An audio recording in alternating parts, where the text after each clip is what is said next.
মুছলিম বিবাহৰ ক্ষেত্ৰত কেবিনেটৰ বৃহৎ সিদ্ধান্ত এতিয়াৰে পৰা মুছলমান বিবাহ পঞ্জীয়ন বাধ্যতামূলক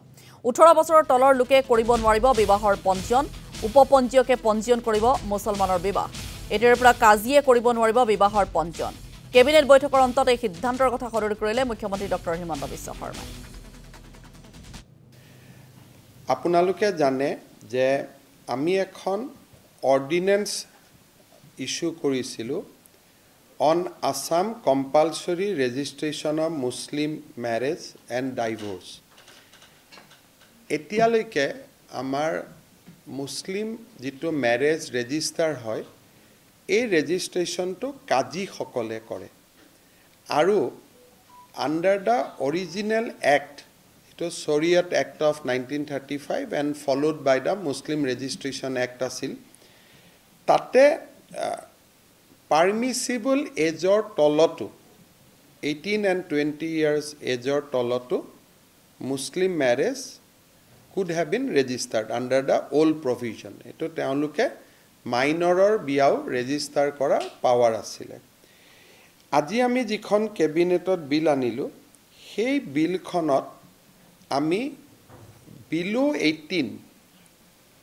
years ot kuno marriage আমি ৰেজিষ্টাৰ কৰিব নোৱাৰে বুলি আমি ইয়াত বিলখন আনিছো আৰু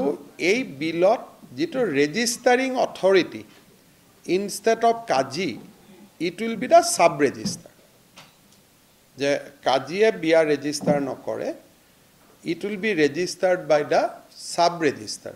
আমাৰ যেটো সৰকাৰি বিষয়াই এই বিয়াখন ৰেজিষ্টাৰ কৰিব কিন্তু বিয়া সম্পন্ন কৰাৰ যেটো অধিকাৰ সকলো ধৰ্মৰে আছে বিয়া যেনেকৈ হিন্দুত বামুণে বিয়া পাতে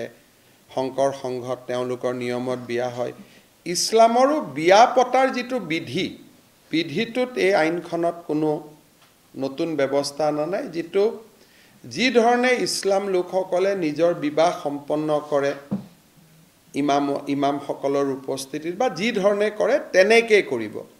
only restriction is on registration আগত ৰেজিষ্ট্ৰেচন টু কাজিয়া কৰিছিল এতিয়া ৰেজিষ্ট্ৰেচন টু সাব ৰেজিষ্টাৰে কৰিব আৰু আগতে মাইনৰৰ বিয়া ৰেজিষ্টাৰ হৈছিল এতিয়া মাইনৰ ছোৱালীৰ বিয়া ৰেজিষ্টাৰ হ'ব নোৱাৰে